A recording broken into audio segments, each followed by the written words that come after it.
Salam jumpa pada Minggu 20 setelah Trinitatis. Pada hari ini kita akan mendengarkan firman Tuhan yang menyegarkan hati kita, yang menuntun kehidupan kita, sehingga kita semakin dekat dengan Tuhan. Oleh karena itu, sebelumnya kita bersatu di dalam doa. Damai sejahtera Allah yang melampaui segala akal dan pikiran, itulah yang memelihara hati dan pikiran dalam Kristus Yesus Tuhan. Amin. Saudara terkasih, firman Tuhan untuk kita diambil dari Lukas 11 ayat 27 sampai 28. Lukas 11 ayat 27 sampai ayat 28. Demikian firman Tuhan. Ketika Yesus masih berbicara, berserulah seorang perempuan dari antara orang banyak dan berkata kepadanya, "Berbahagialah ibu yang telah mengandung engkau dan susu yang telah menyusui engkau." Tetapi ia berkata, "Yang berbahagia ialah mereka yang mendengarkan firman Allah dan yang memeliharanya." Demikian firman Tuhan. Saudara terkasih dalam Kristus Yesus, pada Minggu 20 setelah Trinitatis ini dibuat tema atau topik untuk kita adalah kebahagiaan mendengar firman Allah. Kebahagiaan mendengar firman Allah. Banyak yang menjadi tujuan orang untuk dalam kehidupannya dalam mencapai kebahagiaan. Atau bisa dikatakan banyak orang yang membuat target kebahagiaan dalam hidupnya. Ada kebahagiaan melalui uang. Ketika mendapat banyak uang, maka dia akan merasa bahagia. Namun dalam kenyataannya, ketika uang itu sudah didapatkan, kebahagiaan belum tentu didapatkan. Ada orang yang menggantungkan kebahagiaannya kepada jabatan. Namun ketika jabatan didapatkan, kebahagiaan juga belum tentu didapatkan. Dan ada orang yang membuat kebahagiaannya tergantung kepada keturunan-keturunannya. Ketika keturunannya berhasil, ketika keturunannya atau anak dan cucunya mendapatkan yang diimpikannya. Namun dalam kenyataannya, banyak orang yang berhasil, anak-anaknya berhasil, cucunya berhasil, namun dia belum tentu bahagia. Oleh karena itu, pada saat ini paradigma kehidupan kita mau diarahkan kepada cara berpikir bagaimana untuk bahagia. Bahagia adalah sebuah luapan batin, dan dalam luapan batin itu ada kesamaan antara perkataan dengan hati. Ada kesamaan di dalam apa yang dilakukan dan apa yang dicita-citakan. Ketika kita berbahagia, maka di dalam kenyataan kita, ekspresi kita memperlihatkan kebahagiaan itu sendiri. Ketika Yesus sedang berbicara, ketika Yesus mengajarkan pada para murid-murid, maka orang mengatakan, ada seorang perempuan mengatakan, "Berbahagialah ibu yang mengandung engkau, dan berbahagialah yang engkau mendapatkan susu yang membesarkan engkau." Ada sebuah ungkapan kebahagiaan dalam perspektif daripada orang yang bersorak itu adalah ketika memiliki keturunan, ketika memiliki anak-anak yang memiliki hikmat yang besar, memiliki kebijaksanaan, memiliki kepintaran. Itulah menjadi ukuran kebahagiaannya. Dia hanya kagum kepada apa yang dinyatakan oleh Yesus. Dia hanya kagum melihat daripada wibawa yang diperlihatkan oleh Yesus di dalam ketika dia mengajar. Namun Yesus mau merubah paradigma yang demikian. Yesus mengatakan bahwa kebahagiaan atau yang berbahagia adalah orang yang mendengarkan firman Allah dan memelihara dalam hatinya. Yang pertama adalah mendengarkan. Mendengarkan beda dengan mendengar. Mendengarkan adalah ketika kita mendengar sesuatu, kemudian ada respon di dalam diri kita terhadap apa yang kita dengarkan itu. Kalau di dalam bahasa Batak sangat jelas dikatakan bahwa beda antara mambege dengan manangihon. Mambege itu bisa saja banyak yang kita dengar dan kita sambil lalu saja untuk mendengarkannya. Tapi kalau manangihon itu ataupun mendengarkan itu adalah ketika kita mendengar sesuatu, kemudian kita berespon kepada apa yang kita dengarkan itu. Kenapa dikatakan bahwa ketika kita mendengarkan firman Allah, kita akan menjadi orang berbahagia? Saudara terkasih dalam Yesus Kristus, ketika kita membuat respon terhadap apa yang dinyatakan oleh firman Allah dalam kehidupan kita, maka kita akan menjadi bahagia. ketika kita merespon apa yang dinyatakan oleh Allah dalam kehidupan kita, kita akan berbahagia. Kenapa? Kalau kita melihat ke dalam perjanjian lama, sangat jelas bahwa dalam penciptaan Allah menyatakan dengan firman-Nya.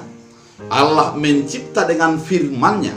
Kemudian kalau dengan demikian kita akan jelas mengetahui bahwa firman Allah yang menjadikan itu dan ditutup dengan semuanya kelihatan baik.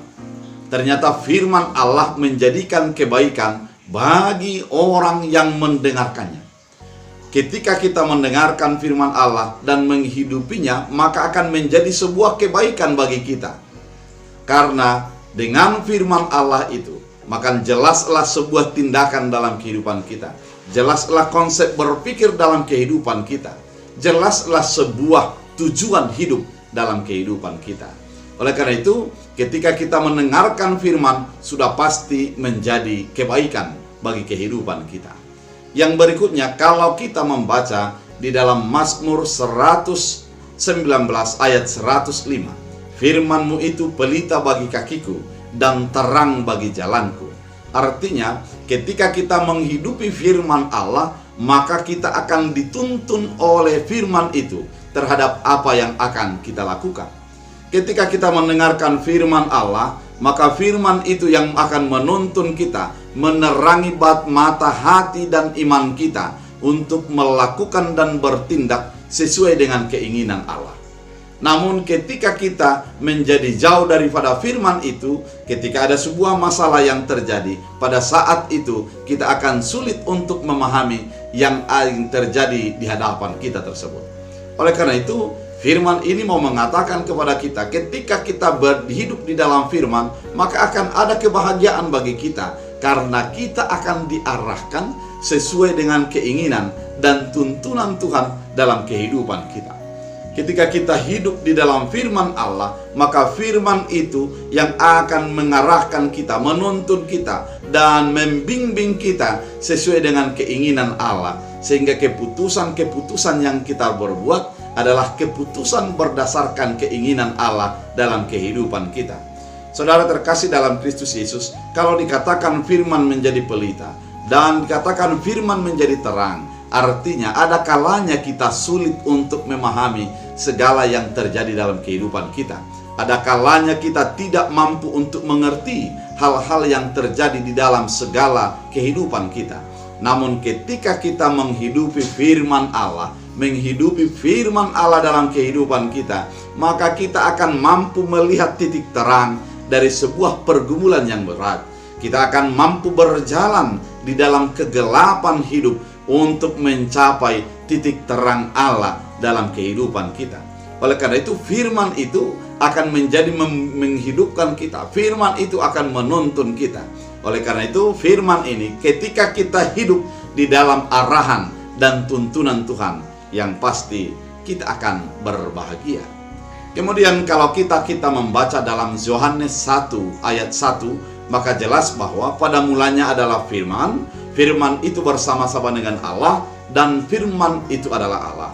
Artinya, di dalam segala sesuatu ketika kita hidup di dalam firman, maka ternyata kita hidup di dalam Kristus Yesus. Kristus Yesus adalah yang sudah datang untuk menebus kita, mengeluarkan dari segala dosa dan kelemahan kita, sehingga kita hidup sesuai dengan tuntunannya. Oleh karena itu, saudara terkasih dalam Kristus Yesus, ketika kita mengatakan orang yang berbahagia adalah orang yang mendengarkan firman Allah dan memelihara dalam hidupnya, artinya kita memelihara keselamatan yang sudah dinyatakan Kristus Yesus melalui kedatangannya, kematiannya dan kebangkitannya. Kita menjadi orang yang sudah diselamatkan. Oleh karena itu, orang yang hidup dalam firman adalah orang yang menghidupi Yesus Kristus, mengimani keselamatan daripada Yesus Kristus, sehingga kita menjadi orang yang berbahagia. Karena memang kebahagiaan yang sempurna itu didapatkan ketika kita meroleh anugerah keselamatan yang dinyatakan oleh Yesus Kristus dalam kehidupan kita. Firman itu menjadi sesuatu muara daripada keselamatan yang dinyatakan. Oleh karena itu, Ketika kita dikatakan mendengarkan firman adalah mendengarkan Yesus di dalam segala kehidupan kita, mendengarkan keinginan Tuhan di dalam keinginan kita. Jangan mengutamakan keinginanmu, tapi biarlah keinginan Yesus Kristus menjadi nyata dalam kehidupanmu. Dengan orang yang hidup mengandalkan keinginan Tuhan dalam kehidupannya, maka dia memberikan dirinya dalam tuntunan dan penyertaan Tuhan. Saudara terkasih dalam Kristus Yesus, banyak hal yang terjadi ketika kita hidup di dalam firman. Ketika firman itu menjadi hidup di dalam kita dengarkan, kita lakukan, maka banyak hal yang terjadi bagi kehidupan kita. Kesempurnaan terjadi ketika ada firman, dan juga tuntunan terjadi ketika ada firman. Keselamatan terjadi ketika ada firman Tuhan dalam kehidupan kita. Oleh karena itu, mari menjadi orang yang berbahagia. Mari orang yang hidup di dalam firman itu sendiri. Jangan hanya mendengar saja, namun jadilah menjadi mendengarkan. Menjadikan firman itu menjadi bahagian gerak kehidupan kita. Sehingga apa yang kita katakan, apa yang kita pikirkan, apa yang kita lakukan adalah sesuai dengan kehendak Yesus Kristus dalam kehidupan kita. Ketika kita ingin berbahagia, carilah dahulu kerajaan Allah dan kebenarannya, maka semuanya akan ditambahkan kepadamu. Ketika kita hidup dalam firman, maka segalanya akan ditambahkan, segalanya akan disempurnakan di dalam kehidupan kita. Oleh karena itu, sebagai orang percaya, sebagai orang yang rindu akan kebenaran Allah, rindukanlah selalu firman Allah. Kebahagiaan akan menjadi menuntun kita. Kebahagiaan akan selalu menyertai kita. Kebahagiaan akan menjadi selalu milik kita karena kita hidup di dalam firman Allah. Hidupilah firman dan biarlah kehidupan kita selalu di dalam tuntunan firman Allah. Jadilah orang yang berbahagia karena engkau mendengarkan firman Allah, memelihara di dalam kehidupanmu. Tuhan Yesus memberkati. Kita berdoa. Terima kasih Tuhan atas firman yang engkau nyatakan melalui kehidupan kami pada saat Minggu 20 setelah Trinitatis ini. Kami diingatkan bahwa firman Allah menjadi bekal dalam kehidupan kami, menjadi sumber kebahagiaan kami. Melaluinya kami disempurnakan, melaluinya kami dituntun, dan melaluinya kami diselamatkan. Biarlah firman Tuhan menjadi bahagian kehidupan kami. Dalam Kristus Yesus Tuhan, kami berdoa dan mengucap syukur. Amin. Tuhan Yesus memberkati.